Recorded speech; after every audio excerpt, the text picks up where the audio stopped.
Greetings.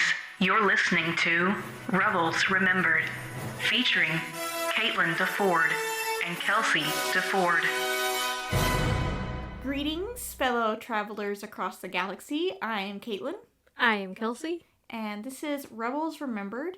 And we are on episode 8, Empire Day. So Empire Day premiered on Disney XD on November 17th, 2014. It was written by Henry Gilroy, who at this point I think has written another episode. Was it Droids in Distress that he wrote? Or I believe so, Droids in Distress, yeah. So, familiar guy, you know. He's good writer. Very good writer.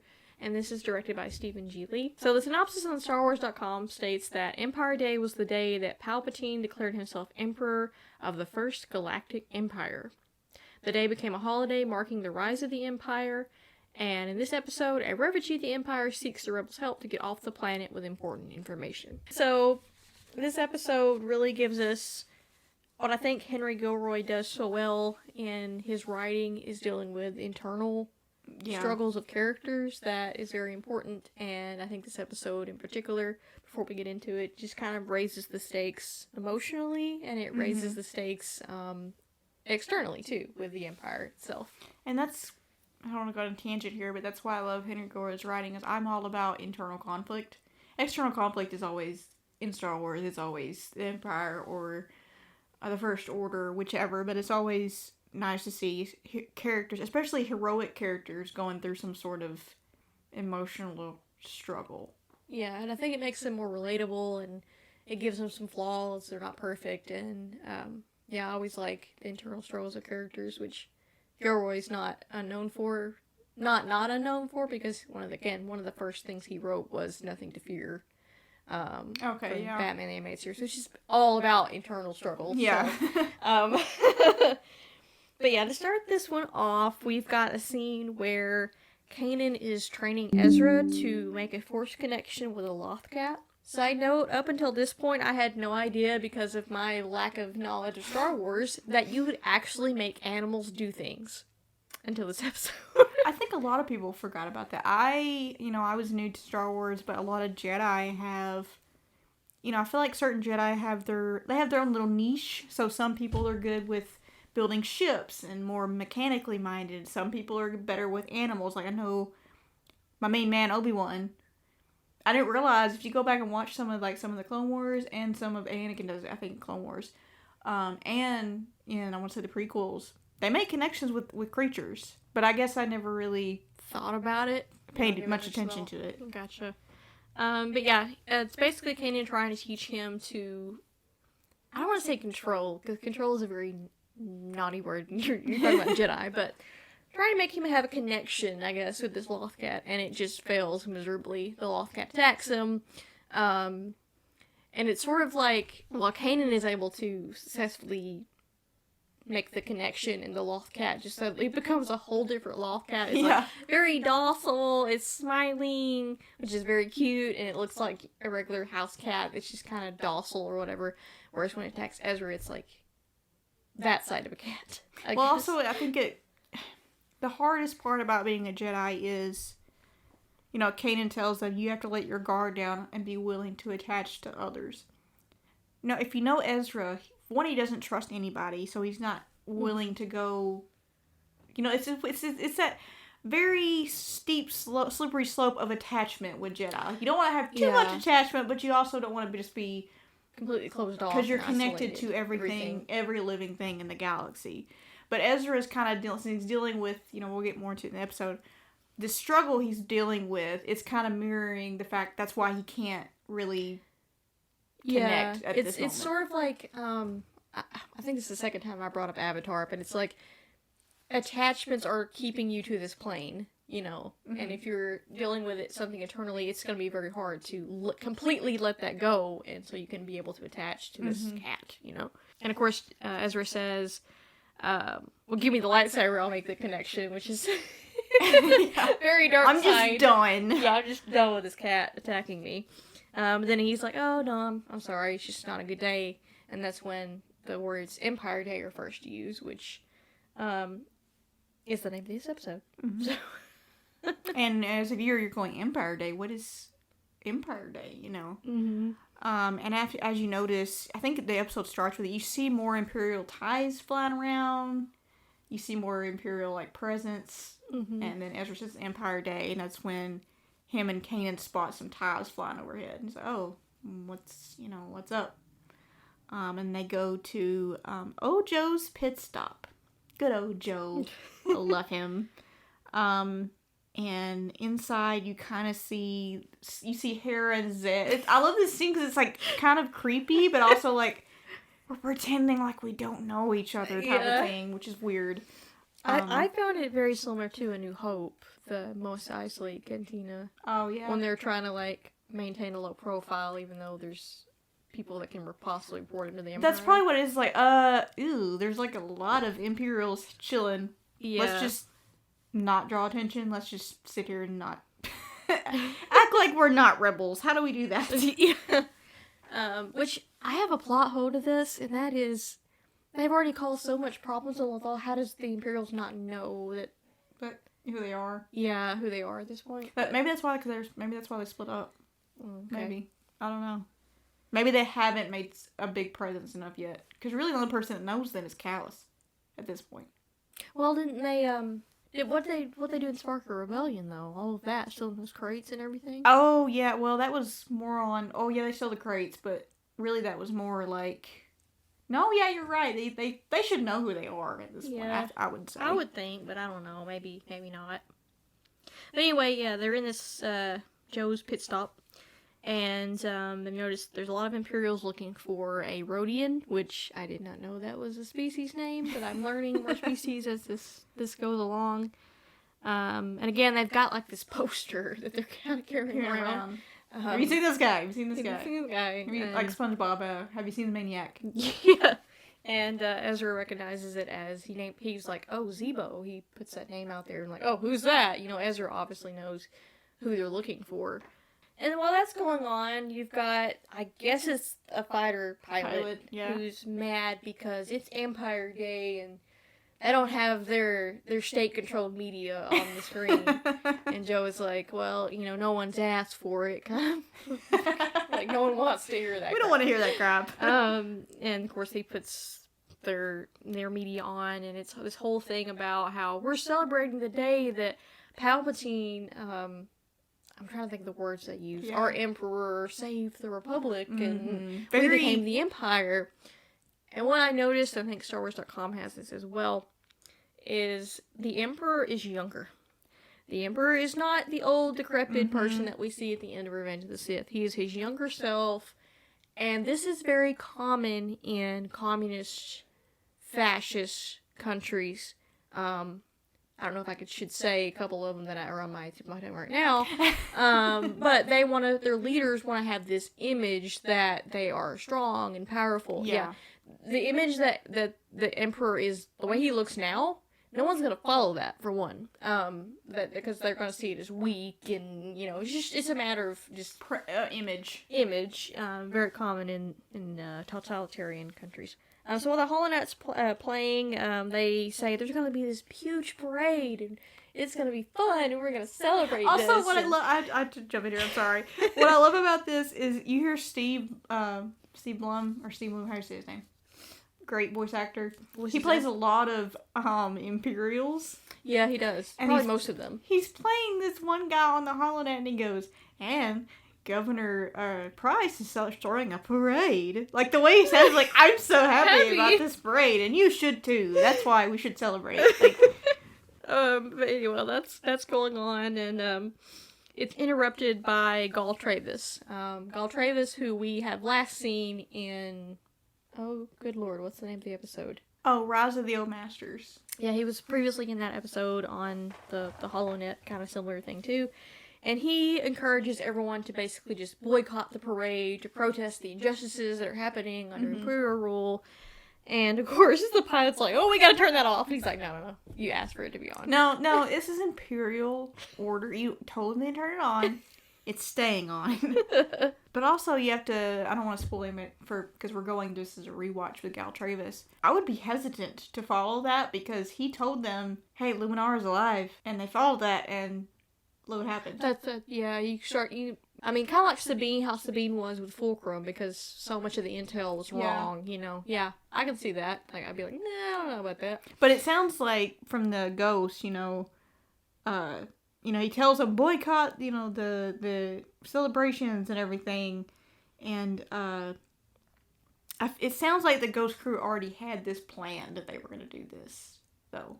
It doesn't sound like we're going to do it. Travis is telling us. It sounds like they already had this planned out. So yeah, Joe tells them that there's a full blockade in effect.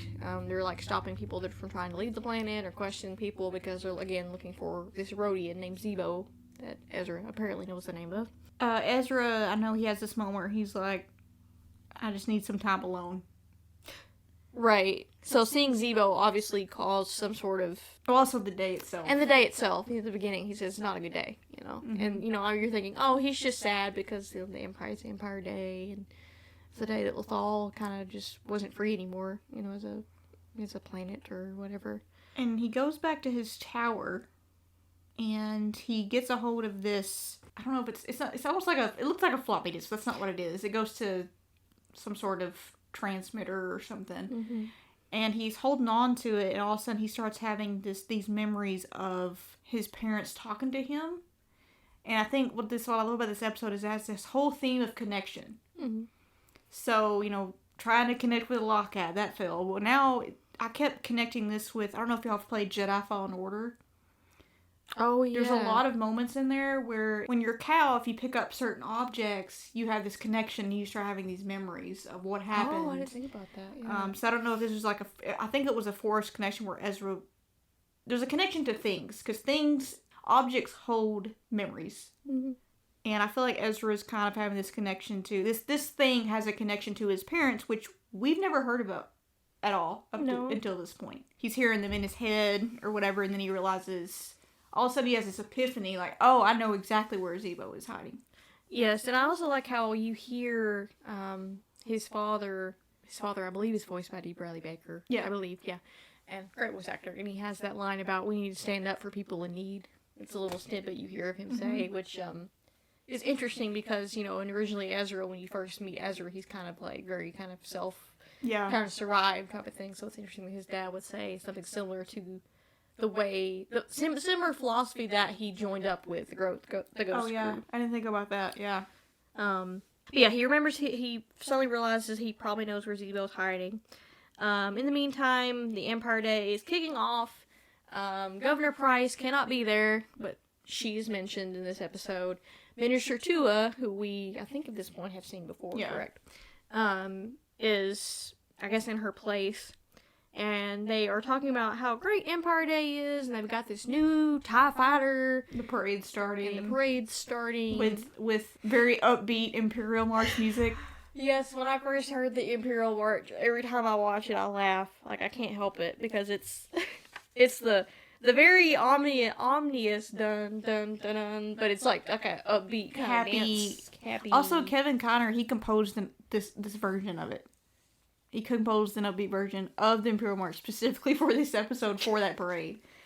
It made me really think about Star Wars Disco.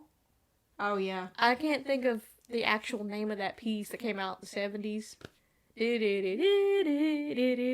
It's that song or that tune.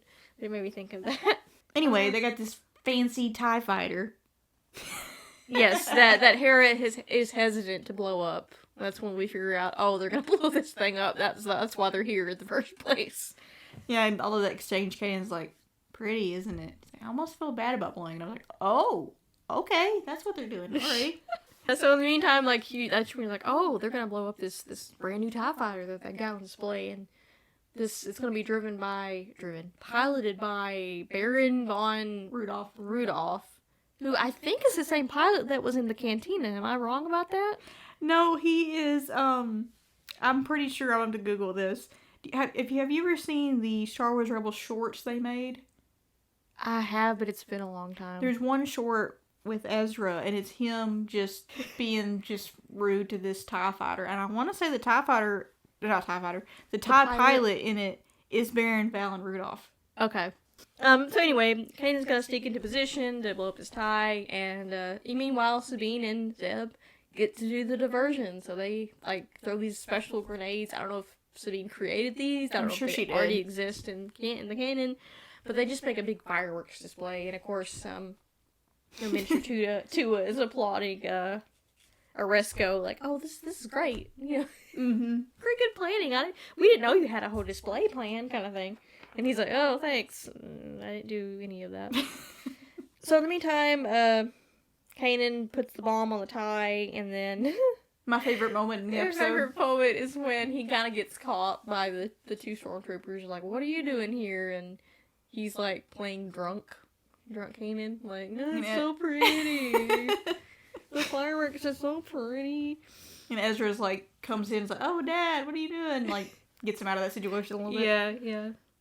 Oh yeah, and then, Ezra and him are walking away. He says, where were you? Because Ezra's just came back from the tower, and he says, making connections. Which I think is interesting. Yeah.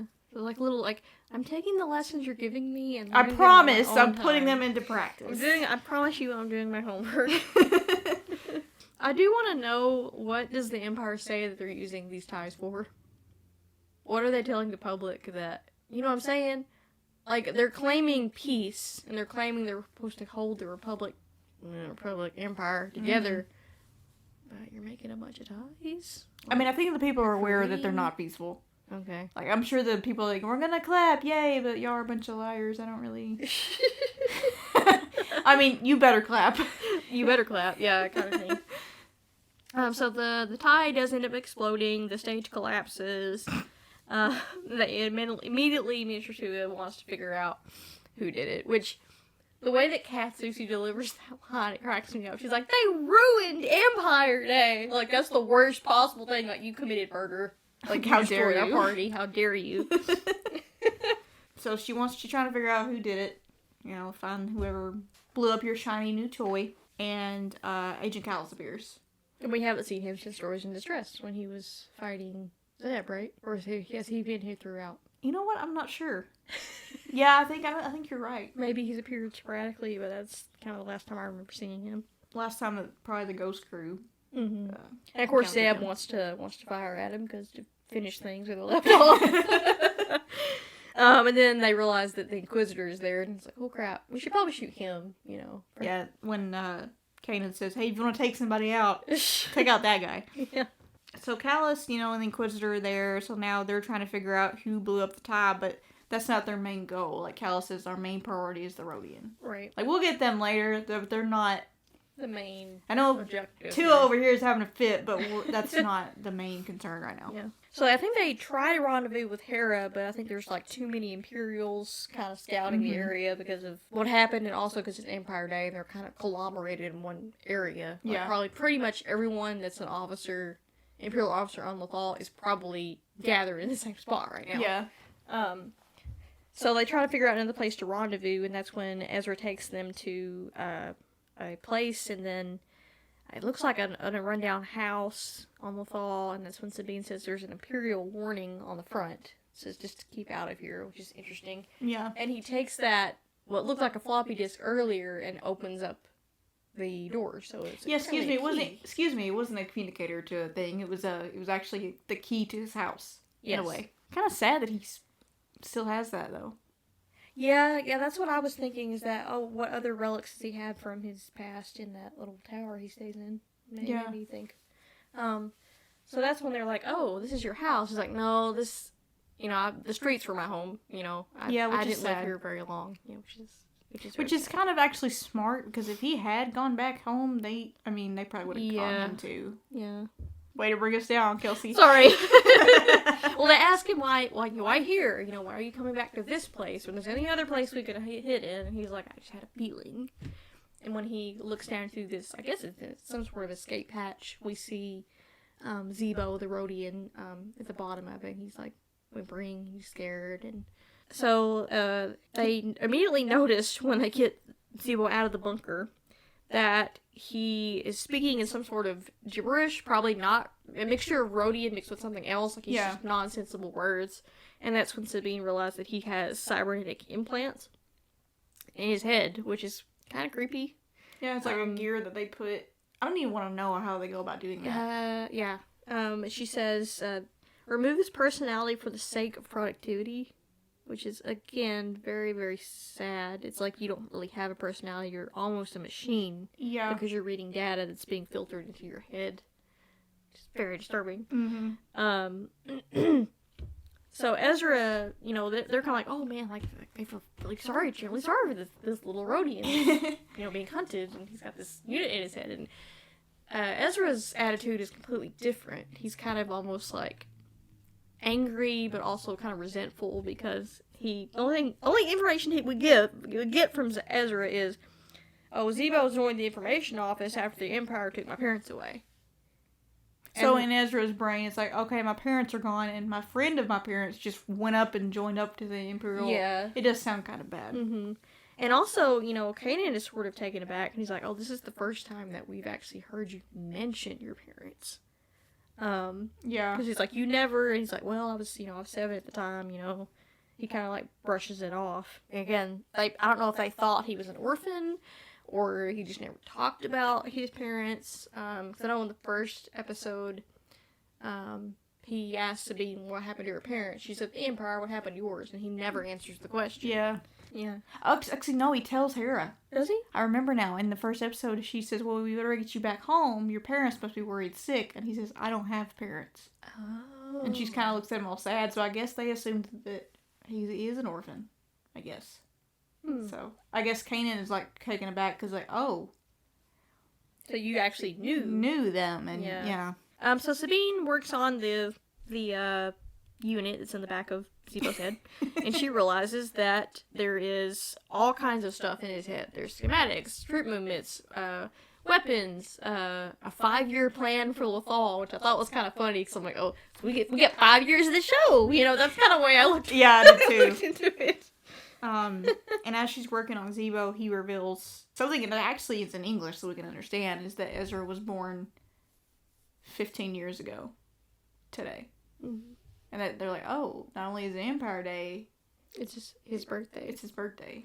Which, if you know anything about Star Wars, you would also know that 2 other people were born when the Empire took over, and that was Luke and Leia. Yeah. So I do wonder if they're the same age. Is he a little bit younger than them? A little bit older? I could see them being the same age. I mean, can you imagine having a baby when the Empire takes over, though? Yeah, that's... And then after that, we just had a child, and now, look, like, I can't even fathom that. It would, I mean, I hate to compare this, but it would be like giving birth to a baby, and then the Nazis just occupy your town on the same day. I didn't think about that. And of course, sorry, I'm trying not to get emotional. Birthdays are special in your life, especially when you're younger and you're kind of in your teenage years and you're growing up, and he's gone from 14 to 15, so just in the teenage rebellious phase, but also becoming a young man. And not having your parents there is very, like, to share it with you can be very emotional, especially when they've, I don't know how to put it. Can you put it in any way that I can? To put this in perspective for our listeners, we just had a birthday. And unfortunately, we've experienced some recent losses in our lives and our family. One's our mother. She passed away how many years ago today? She passed away in January of 2023. Yeah, so it's very fresh. And, excuse me, birthdays, the people that you celebrate usually with your birthday is your parents. Mm-hmm. So it's natural for Ezra to feel sad and depressed on this day, because not only is it Empire Day, that's another layer to it, it's an Empire Day, but also it's a reminder that you've lost people that you're extremely close with. Yeah. It's a reminder that they're not here to share it with you. And that can be very, very painful. It's hard. Yeah. It's very hard. hard. Very hard. So that we've got that vulnerability of being vulnerable with our listeners. I didn't mean to talk. I'm not going to talk about all of it, but just kind of like that. Anybody that's, and not just us, but anybody that's experienced any form of loss, any holiday, birthday, Christmas, Thanksgiving, Easter, anything, even if it's just like, I don't know, I'm just pulling a day out of my butt, like May 15th, my aunt and I would go every that May 15th. We would Yeah. go, even if it's just a day that's special to you and that person that you were close to. When they're not there, you definitely feel it. You feel their lack of presence, but you also feel like, I don't know. It's just really hard. It's really hard to go through that. So I understand where Ezra's coming from in this instance. Yeah. But also, he's dealing with the fact he doesn't have any clue. You know, we know what happened to our mom and other people we've Right. lost. Right. He has no idea what happened to his parents. So now he's also dealing with that uncertainty. Like, are they alive? Did they just not come back for me? Yeah, Like, there's more worse layers to to be it, which worse, is even yeah. harder. So in the meantime, when that's revealed, they realize that the reason that Tseebo is being hunted by the Empire is because he's got a bunch of secrets in his head and he's just randomly walking around. Which I question how that even happened. He maybe escaped. Did he escape from after it was put in his head and just started randomly walking around?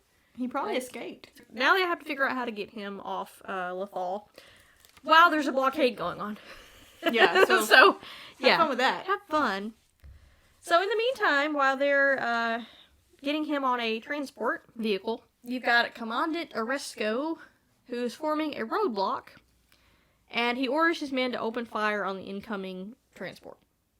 So, okay, this just reveals, again, the layer of incompetence that the Empire has. Okay, so you've got a transport vehicle with the person that you're looking for, and 4 other people that may or may not have been involved in blowing up a tie, coming at you at 50 miles an hour, and your plan to stop them is to stand in front of it, put your hand out, and say halt. Well, you have to realize the Empire, though, they've never had any really...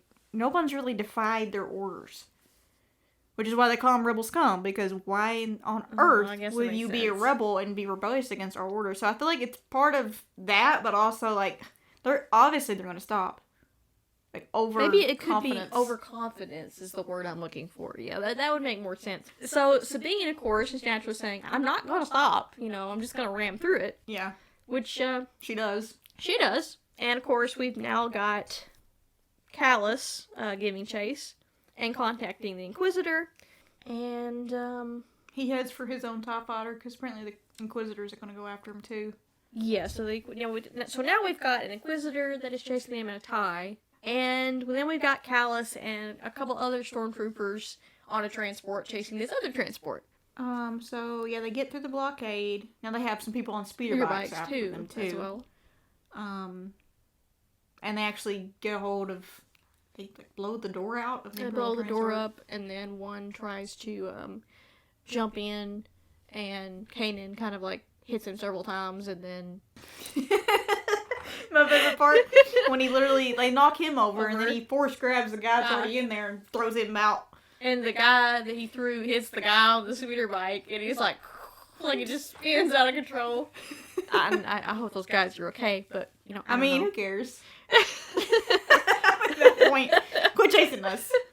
Callus is also behind. He has to go on top of the Imperial transport vehicle that's behind them.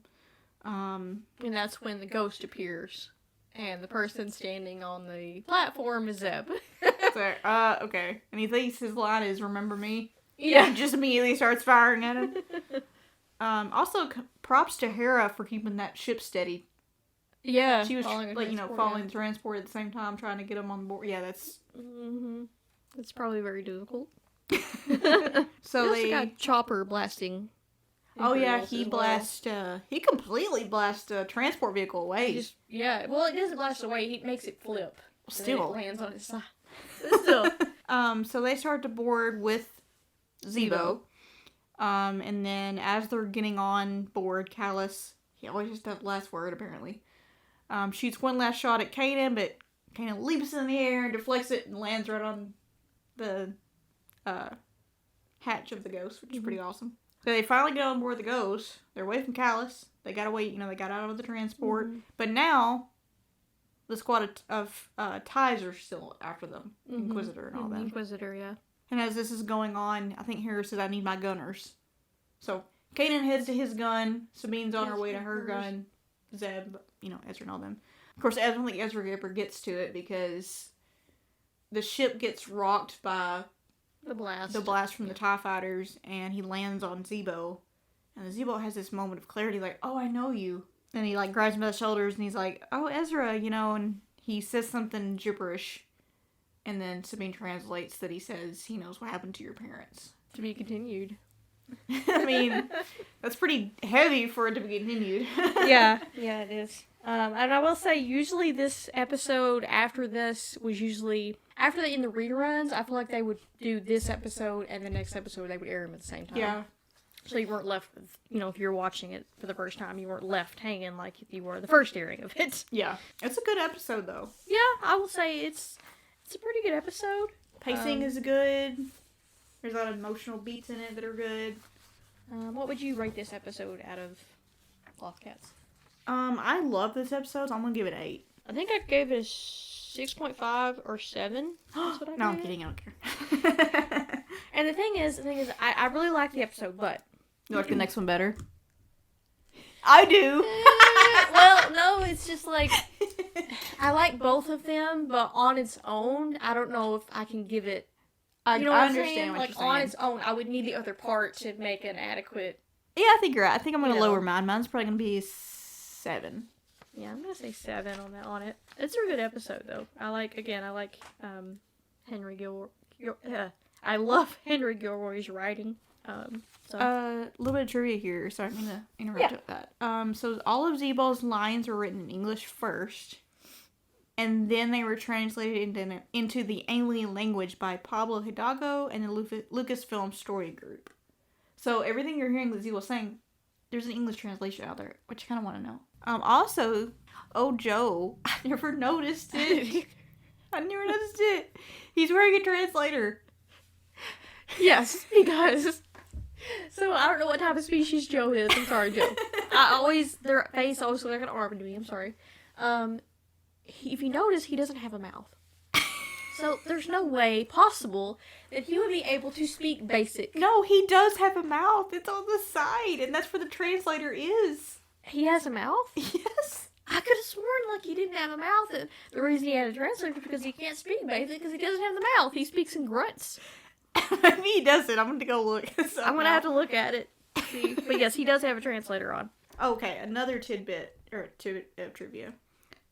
So back in 1980, this is from starwars.com, and it's an article by Pete Vilmore.